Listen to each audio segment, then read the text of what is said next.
College Gym Vids fan going live on YouTube. This week the episodes of Rescue 911 are gonna be like 4 episodes. It was like a Christmas episode of 911 that they had like on a Saturday with Tiki Live. It was like 4 episodes and they were Christmas related episodes. So they all had to do with Christmas stories like Aussie Santa Save, Christmas Tree Fall. Now, I think that's the first one I'm going to upload is Aussie Santa Save and Christmas Bulb Choke.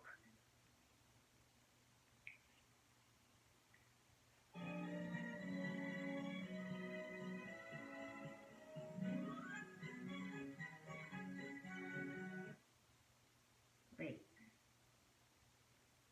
I think that was like the ending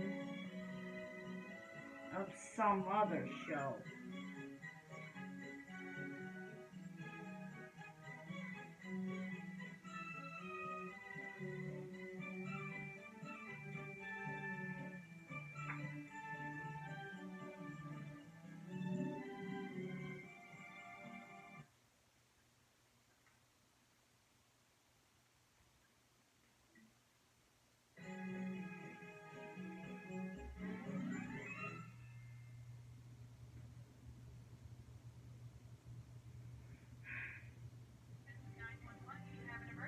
Today on Rescue 911, disaster pulls a family together.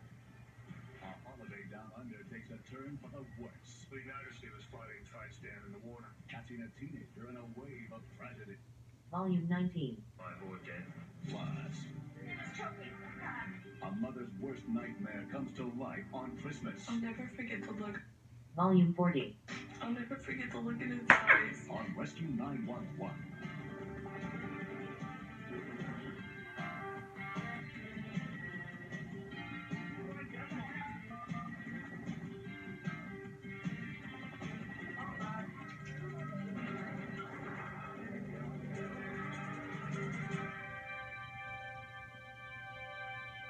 Santa Claus is loved and recognized the world over as a symbol of Christmas. But as we grow up, most people stop believing in Santa's ability to affect our lives. After what happened in Queensland, Australia on Christmas Day in 1993, all the members of one family will never be too old to believe. Much of the footage was taped as the events unfolded on that December 25th. It was a really nice day, Christmas Day. A lot of people were on the beach, thousands of people. Water is dangerous, so we do surf patrols up and down the Gold Coast. Alan Johnston was out on the water that day with his 3 sons. Christmas morning, we usually get up and open up our presents, and then we're trying to kill a little bit of time between lunch. We thought, well, that'd be an ideal opportunity to shoot a few more waves with the jet ski. 18-year-old Nat took over the ski, while his youngest brother, Garen, watched. We were having lots of fun. My brother, Nat, got on, and because Nat is a show-off. I said to Nat, I said, away you go, mate, have a good time and just take it steady. There's no way you can think that anything on such a perfect day could go wrong.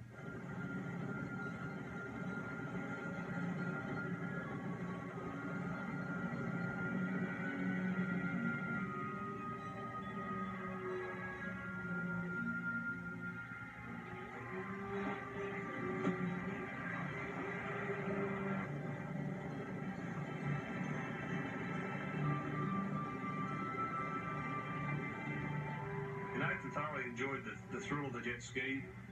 He got a little bit bored with the mundane part of it, and he decided to go up where the waves are a little bit bigger. When we continued, The jet ski came through the set and no Nathan. And then we noticed he was floating face down in the water.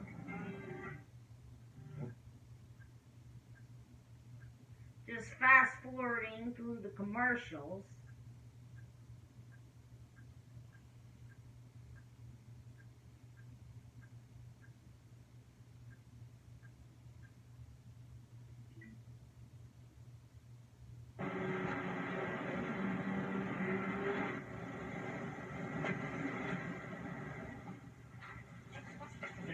jet ski came through the set and no Nathan. And then we noticed he was floating face down in the water. We thought that he just fell off and was going to back on, but he wasn't moving. As soon as we realised that Nathan was in trouble, I immediately put out a mayday call. I told them that we needed all assistance possible. I heard Travis screaming into Nat, saying to wake up, wake up. I was really scared because I knew that he was knocked unconscious. I looked up and I saw the helicopter coming along with Santa Claus dangling in midair. It was like someone above was looking at us on Christmas Day. It was an absolute miracle. It was a fluke. Westpac lifesaving helicopter crewman Steve Leahy had heard Alan's mayday.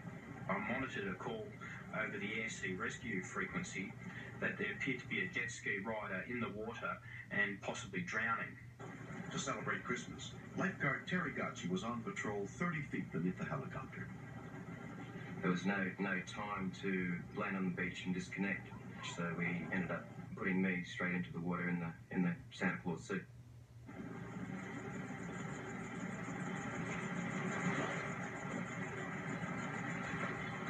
Travis was absolutely screaming to trying to wake him up.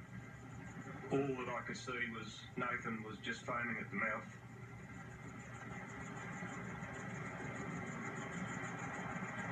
I managed to drag him straight into the boat and his face was dead. I just pulled a dead son into the boat.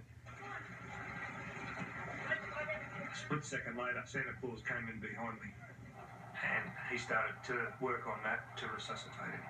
So get in the shore as quickly as you can, right? 1 minute I was waving to people along the beach, and then the next minute I had a drowning patient beside me. I didn't know if he was alive or dead, so I immediately rolled him on his side into a recovery type position and cleaned his airway. I kept on asking what was going on, was he alive, what was happening. It was just cutting at the heart. Queensland Ambulance Officer Mark London happened to be assigned to the Gold Coast Water Police boat that day. And we noticed a boat quickly going past us the other way, and a man who appeared to be in some sort of red suit kneeled down over someone laying in the back of the boat. We had the initial call as being someone who had come off a jet ski, and we assumed that they possibly had hit their head. The first thing I saw was a man in a Santa Claus uniform, but obviously the first concern was the patient. He was very pale, he was lifeless, he had a lot of difficulty in breathing. Obviously there was a lot of fluid on his lungs, a lot of fluid in his airway. He was constantly vomiting up seawater. He looked in a very serious condition. It was like a godsend that somebody who was more qualified than I was actually there to help. These guys were just working unbelievable efforts. They must have worked for maybe 10 minutes, maybe even longer, maybe 15 minutes, because he just wasn't with us. He was breathing. I knew he still wasn't out of the woods for the fact that he still had the fluid on his lungs. It was still a major concern to me to see what the outcome was going to be and if he was actually going to be okay. Nathan was taken to Gold Coast Hospital, where he was examined by Dr. Mark Elcock. He was in a critical condition in that he needed advanced life support to maintain his airway and to maintain his ventilation. Without that, he wouldn't have survived very long at all. We weren't given a real lot of hope as far as what his recovery rate might be. They didn't alarm us, but by the same token, they didn't lead us down the garden path either. Surprisingly, 18-year-old Nathan Johnston responded quickly and was released from the hospital the next day. Although he is eventually expected to fully recover, 9 months later, he is still regaining his strength. I don't think I could describe how lucky I feel. You look at life a totally different way. You try and take every opportunity you can get, because once it's gone, it's gone. We raised our glass with them, but thanks very much, Gary. We were just the ones that were basically flying over and happened to stumble across him. I think there was an angel on my shoulder that day. But if it wasn't for the efforts of his family in the water and on that boat that day, he more than likely would have drowned. Give us some rescue, Joe. Terry was just unbelievable, you know, and this guy does this every weekend. They just go out in all sorts of seas, you know, it's just unbelievable. Thanks doesn't seem enough. If you do lose consciousness, as the patient did in this scenario, then you can sink straight to the bottom. You haven't got something to keep you afloat. The fact that the patient was wearing a life jacket is what's probably ultimately saved his life. Where are these koalas? There's one there. I feel like I have got a second chance, and this time I will make the most of it, and nothing's going to stop me. It's probably one Christmas gift that he won't forget, having seen it drop out of the sky and rescue him. He's a very lucky person. Next. Being a child, not knowing what to do, and then an adult not knowing what to do either, scared me.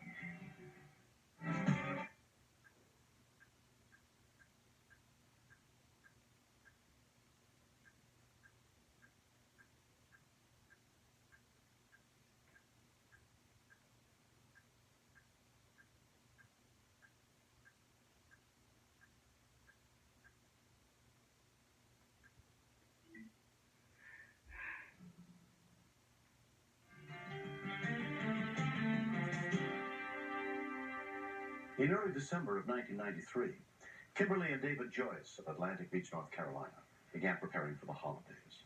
Kimberly's twin brother and his family were staying with them at the time, and everyone was looking forward to spending the holidays together. But they could not know it would become a Christmas that none of them would ever forget.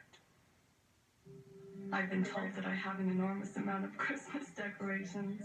I like to totally decorate the house. I mean, I want it to be a Christmas wonderland for kids. Kimberly's 9-year-old daughter Melanie was helping decorate, while her 11-month-old brother Nathaniel watched. I just love to have him around. To me, it seems like he loves everybody. I was told in 1988 that I would not be able to have any more children. But when David and I fell in love, we were able to have Nathaniel. He's our miracle baby. He's a baby I was told I'd never have. Nathaniel has a sensitive reflexor. It's where he easily gags excessively to the point of sometimes passing out. We decided to put the artificial tree up because we didn't want the pine needles all over the floor. With the real Christmas tree, Nathaniel could pick these needles and could swallow them, and they could get hung in his throat. Around 6 p.m. on December 9th, Kimberly's sister-in-law Mary Miller was preparing dinner. I'm gonna get started on my stuff so I can get it done. I'm gonna put the candle down here so we can watch Bonnie with you. I vacuum the floor every day, sometimes a couple of times a day, because Nathaniel tries to eat everything that he can get his hands on.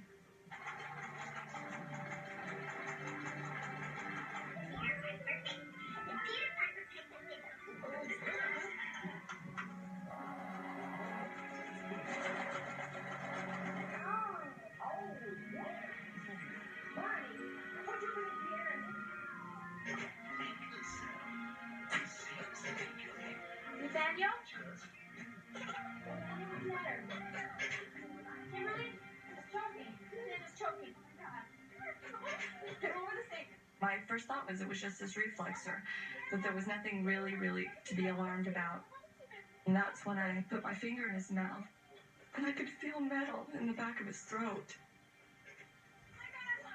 I gave the baby blows on the back. But whatever it was stuck, and I couldn't get it out myself. I'll never forget the look on his face. I'll never forget the look in his eyes. Please help me, Mommy. And I couldn't help him. Atlantic Beach 911. Where is your emergency? 201.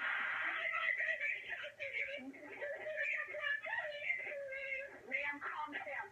Atlantic Beach Police Dispatcher Pamela Hanson took the call. When people start screaming at you, your adrenaline level goes up. You know there's the possibility somebody's life is in danger.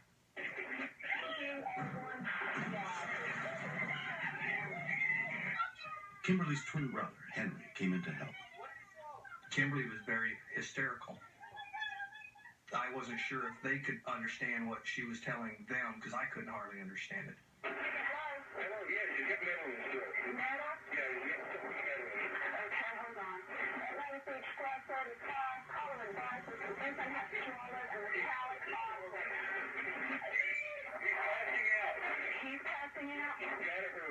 His eyes were swelling, his face was swelling. You're holding your baby and he's not breathing.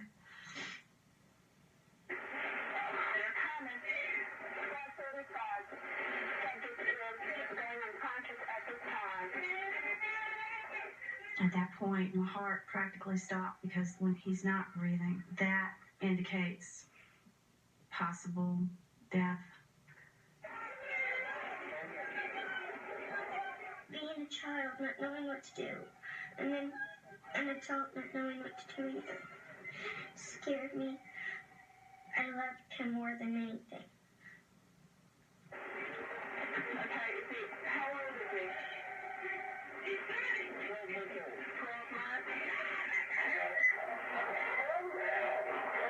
You want somebody else to make you feel like that you're overreacting and that your child's not dying, you're just thinking that. But the look in their faces told me it wasn't just me. The first rescue worker to arrive was police officer Bud Sheldon. Emotions were running high. He was not moving at all. No breathing, no crying, nothing. His chances of life were starting to falter. So I flipped him over onto his stomach and gave him a couple of back blows.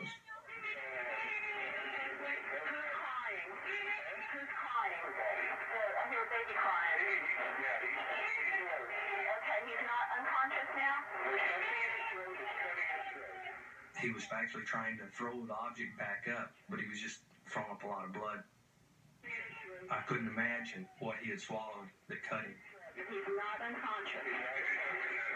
They should be there now, sir. Okay, bye.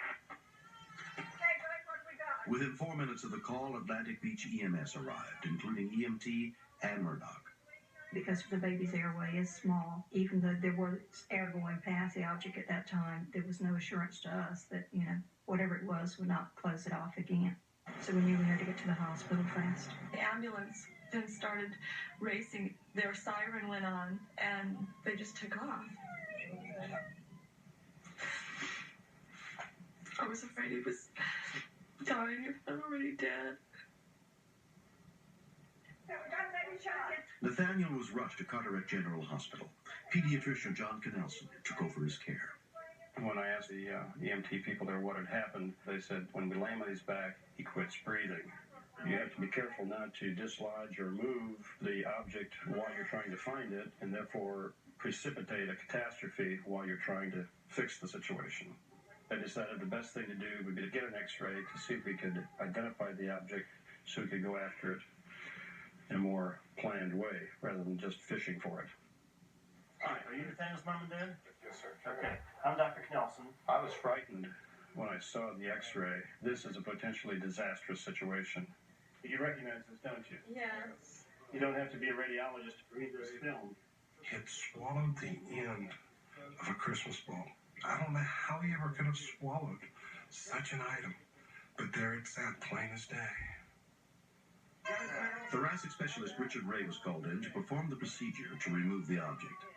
When I looked, I saw the part of the ornament with the hole was sitting right in the baby's larynx, so that the baby was actually breathing through this little hole. To stand there helplessly and listen to your son crying, screaming out, and to know that there's nothing you can do but wait and hope, that was the hardest thing that I had to deal with. It took a little finagling and twisting and maneuvering to get a hold of that spring, and when we were able to get a hold of both legs and pull them together, that released it from the tissue and it came out quite easily. Oh boy, look at that. Oh. When you get that out, it's like the Hallelujah chorus. Everybody in the emergency room cheers, and it's a good time. Wow. Okay. Everything's okay. Everything's gonna be all right. I just looked at the nurse and she kind of handed me Nathaniel.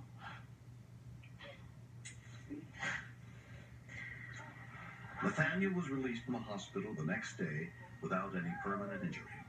Nathaniel has had his first birthday. He's learning to walk now. All the things you anticipate that could have easily been taken from us.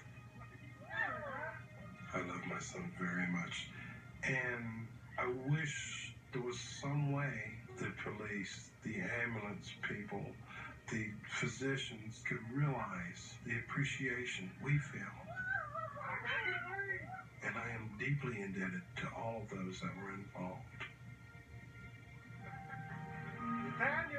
If the mother had not dialed 911, the baby might not be here today. Everyone should know how to dial 911. It's only 3 little numbers. I mean, small children can remember that. They can remember their phone number. They can remember 911. It really is necessary to baby-proof a home, to keep small objects that could be swallowed out of a baby's reach, particularly around the holiday season when there are extra people and extra decorations. Parents need to be extra careful. I keep this bulb top with me at all times.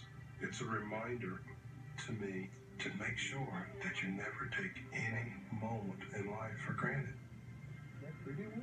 Life is about living and enjoying and sharing and loving. And love is all there is. I think the Joyce family probably received the best Christmas present any parents can ever receive. The life of their baby. The credits are rolling now. Maybe I'll just put 2 episodes on one video.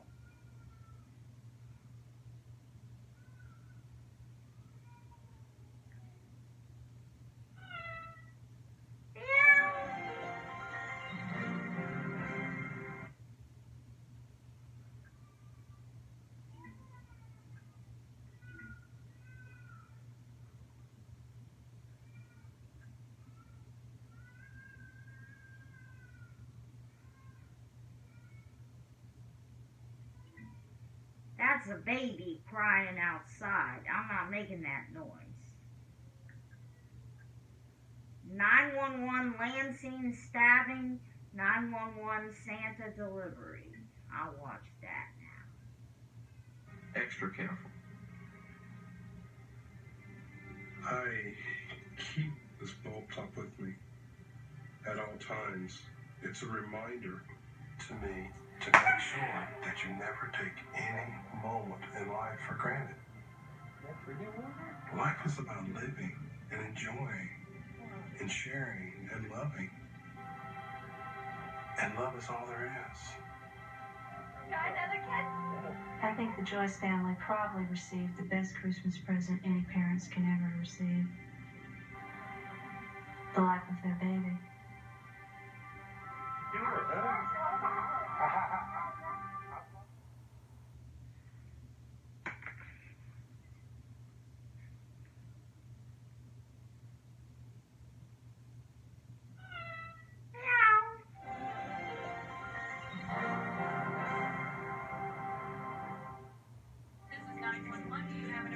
Today on Rescue 911, a woman is brutally attacked by an intruder in her own home. I am bleeding. Where have you been stabbed? And 911 is her only hope. I want you to move. We'll get into you. I thought that she was going to die on the phone with me. Plus, And she said, I don't think I'm going to make it. a surprise Christmas delivery one woman will never forget. I looked up and I saw Santa Claus, and that is a trip. On Rescue 911.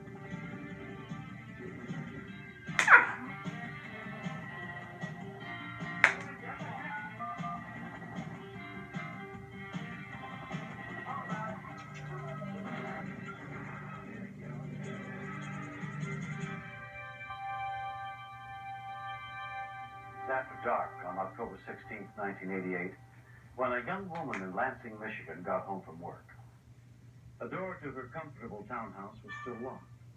She had no reason to expect a visitor. Actors have helped us reconstruct the events that shattered a quiet night.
When we continue. I honestly felt when her voice was quivering and she was telling me that I'm getting weak, I thought that she was going to die on the phone with me.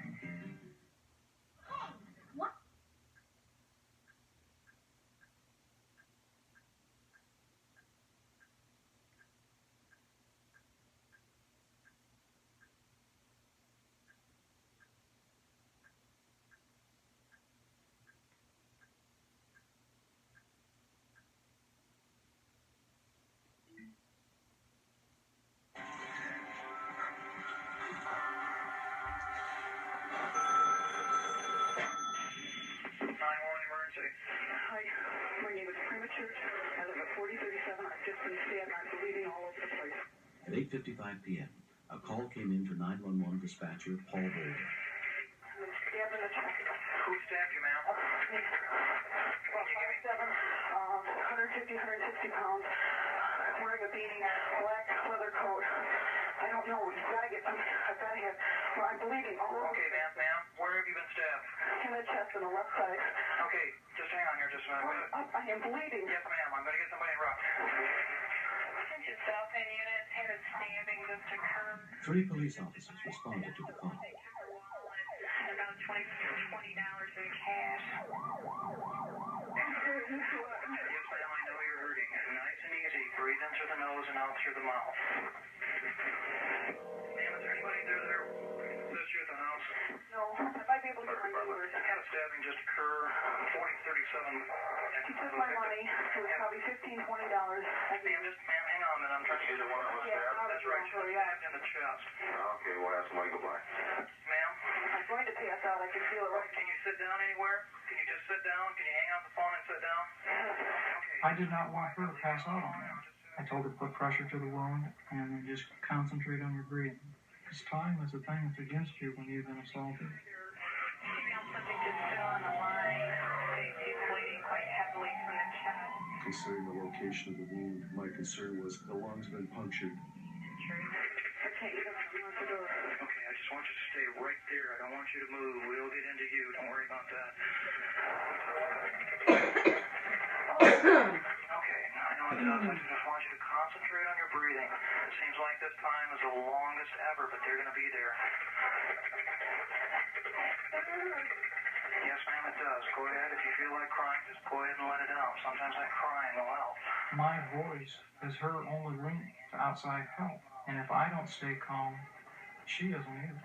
She's going to lose it. It's okay. I'm going to have somebody there very, very soon. Just think about that breathing in your nose and out through your mouth. I'm getting dizzy. My head starts to hurt. Yes, ma'am, that's going to happen. I honestly felt when her voice was quivering and she was telling me that I'm getting weak, I thought that she was going to die on the phone with me. Think about that breathing. I don't want you to think about anything else. In through that nose and out through the mouth. Just nice and easy breath. Yes, ma'am, I know you're hurting. I want you to just relax everything that you possibly can. I know it's going to hurt. I don't want you to think about that at all. Just think about your breathing. Nice and easy. Just real nice and easy.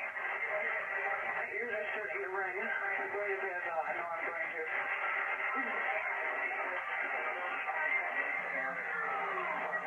What you're hearing is you're hearing an ambulance.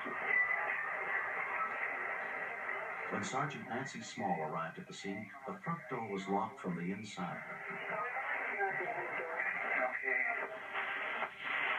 She's locked. She's about to pass out there. The house is locked up. They're going to have to break in to get to her. Nice and easy. I want you to breathe nice and easy. My officers are outside and the ambulance is outside. They're going to try to get inside the house. You will probably hear a crashing sound. I don't want you to become startled or alarmed. We were trying to find a way to get in. Around the back, there was a window that looked in, so I went around to the back, and as I got closer to the window, I could see that the window was partially open, so I climbed through the window.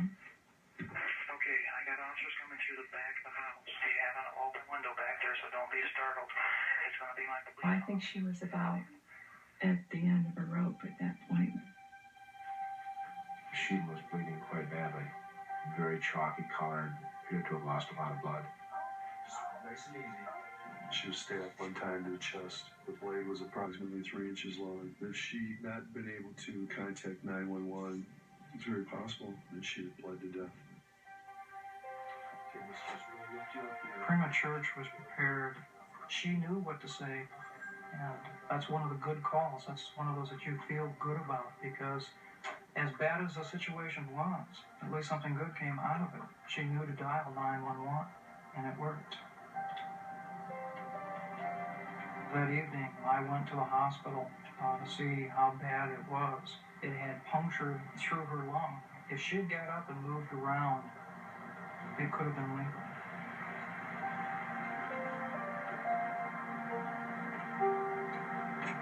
It was a nightmare for me to be assaulted. My life has had to take a 360-degree turnaround. I've now moved in with my brother. I have to be much more careful about giving out my telephone number, giving out my address, but I've chosen to go on with my life and not be afraid. I can't live being afraid, wondering, and looking over my shoulder all the time. Prima was released from the hospital within 5 days. When I returned to work, my company approached me and said, "We would like to honor the person that saved your life." When the night came for the party, I'm kind of like searching the crowd for this person, and then next thing I know, he was there, and I'm shaking the hand of the person that saved my life. And they asked me to stand up, and there was 1,000 people in that room, and they clapped, and they clapped, and they clapped. If I was anywhere else, I probably would have started crying. I really would have. I was just overwhelmed that everything that I wanted to do and the things that I was doing had made a difference. And I just always had the feeling inside of me that my goal in life was to help people. And with 911, I can do that. Whatever emergency you have, you can call 911 and we'll be there. 911 emergency. Next, dispatch called back to us and asked us what our estimated time of arrival was. Usually that means that something serious is going on at the scene. If you have a child whose curiosity has no limits, give them little passports every month.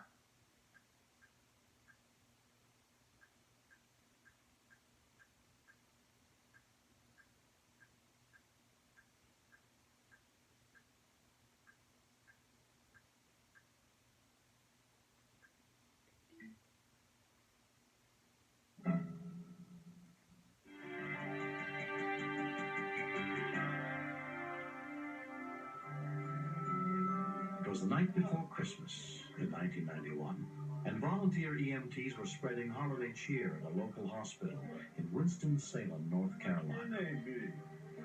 Brandon, who do you think I might be, buddy? Across town, 24-year-old Sabrina Parker's second child was due any day. That night, around 6 p.m., she was waiting at her mother's house for her boyfriend Calvin Young to return with their 4-year-old daughter, Candace. We'll bring them back. I had just brought Candace home, man. Sabrina was laying there in the bed like she might have been in pain. So I asked, was she all right? Hurt real bad? I said, well, would you like for me to take you to the hospital?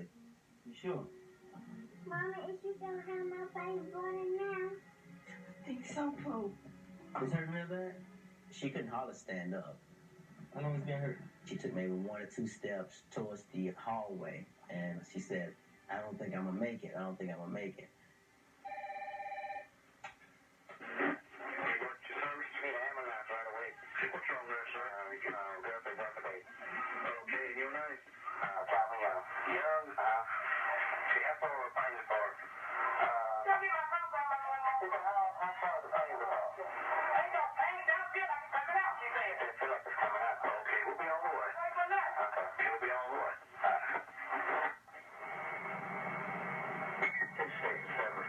The Forsyth Rescue Squad was immediately dispatched to the scene, including volunteer EMT Gordon Miller.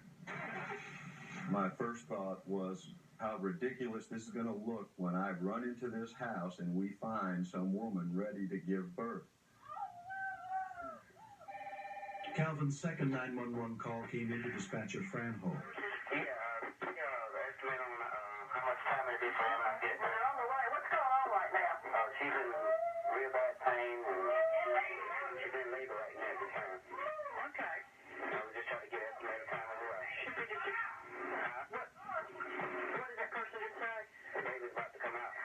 You really have to be careful to interpret what they're saying about what's going on.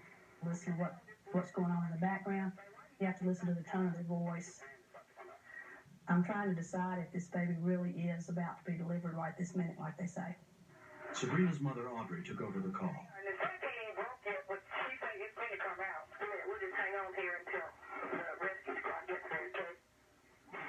EMT Ron Dale was also a volunteer. Dispatch called back to us and asked us what our ETA was. Usually that means that something serious is going on at the scene. I felt this overwhelming sense of urgency, like I couldn't get there fast enough.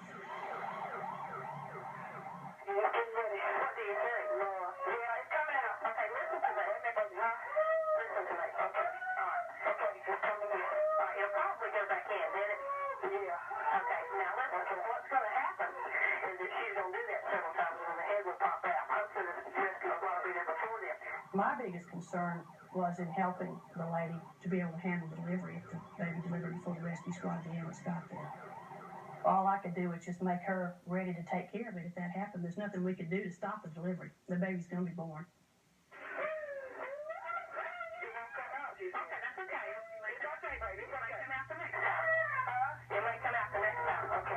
Contractions were getting worse and worse, and she was pushing more.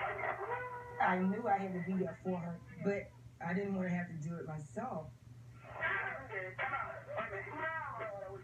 I runs out the door, like looking up the street trying to see if I hear sirens or see the paramedics, see any kind of red lights. The 30-second was, to me, was 2 minutes, and 2 minutes to me was 5 minutes, because the news was wrecked by this time.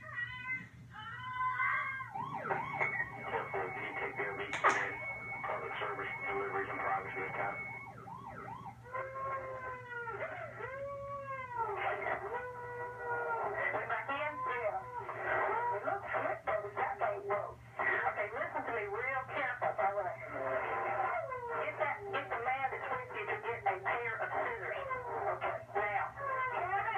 After another contraction, when she saw more of the baby, she said it looked slick and shiny. The sack's not broken. If that head comes out and the sack is still over the face, we're going to have to cut it, not the baby, but the sack. Just make a little scissors and tear it away from the baby's sack. That's going to say, okay, you know what the sack looks like? That's the point that terrified me, having to bust the sack myself. Don't cut the baby. It was terrifying, but I knew I would do it. I'm running back around the truck with the driver, and I noticed Santa Claus, and I like, looking, and I didn't pay no more attention. I'm thinking about Sabrina. I'm like, I asked about that lady, It was so apparent that this child's time is now. I just ripped off the beard and glasses and wig. That's all we had time for. Okay. Let me know what you need. What's your name? Sabrina? I'd never been on an obstetrical call where the amniotic sac was keeping the baby from being delivered. I knew that the ambulance was very close behind us, and so I decided to let them get in and assess the situation, and for us to make kind of a group decision is what we were going to do. It's going good, Mom. It's going great. Moments later, paramedic Tim Holman and his partner arrived. Merry Christmas. I got there and immediately saw that the bag of water is not broken, it was bulging, it was preventing the baby from being delivered. Ron was in position, and I said, well, all we gotta do is break it. And Ron said, well, I'm not sure how to do that. This is my first delivery, and I'm like, uh-oh. I said, well, I'll break it, and then, we'll just go on and let you deliver. Every time I would go out the door, I would hear several voices. Santa Claus, what you doing? Santa Claus, come over here.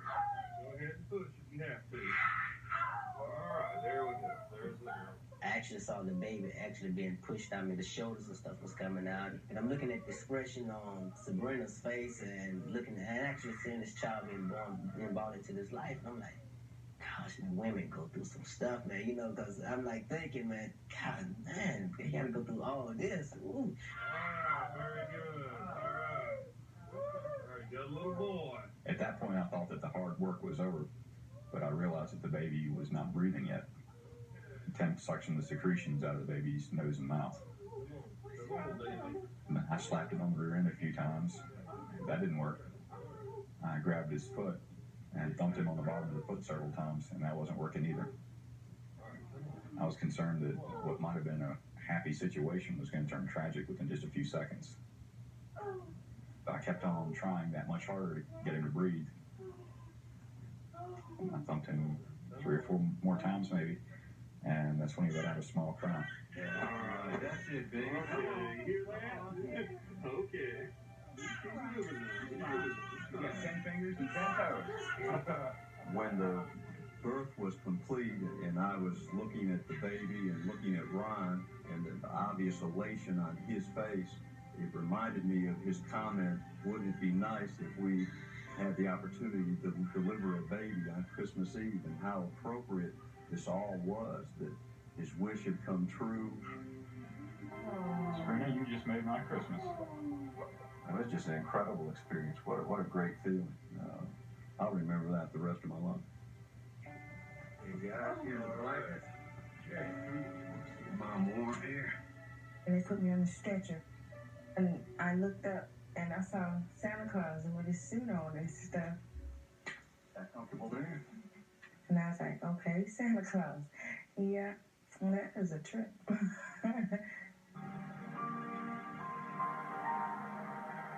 Christmas means different things to different people. For Sabrina and her family, it will forever be remembered as a time when baby Jeremy came into their world. I'm not going to plan on his future. I'm going to let him sort of figure that out for himself.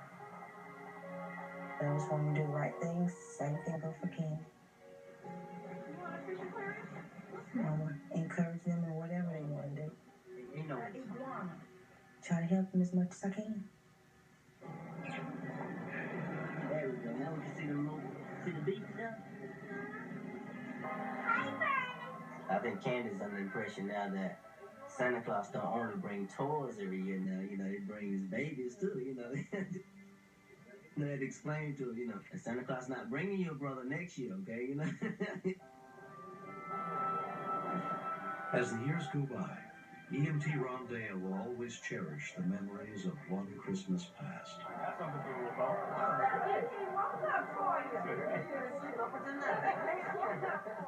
I looked at him and kept thinking, how about that? That's the kid that I delivered on Christmas Eve. First one, man. That's right. When you have to bring a life, help it come into the world. It's a bonding, just like a parent having a kid. Yeah. And I think Ron felt that too,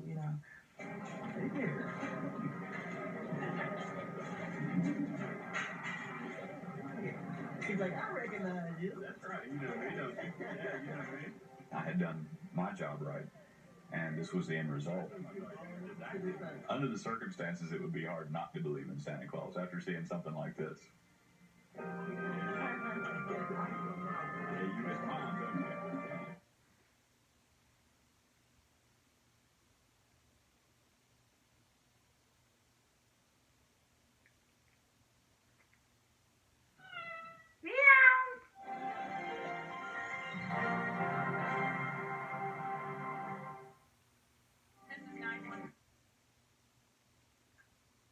Lansing stabbing, 911 Santa delivery.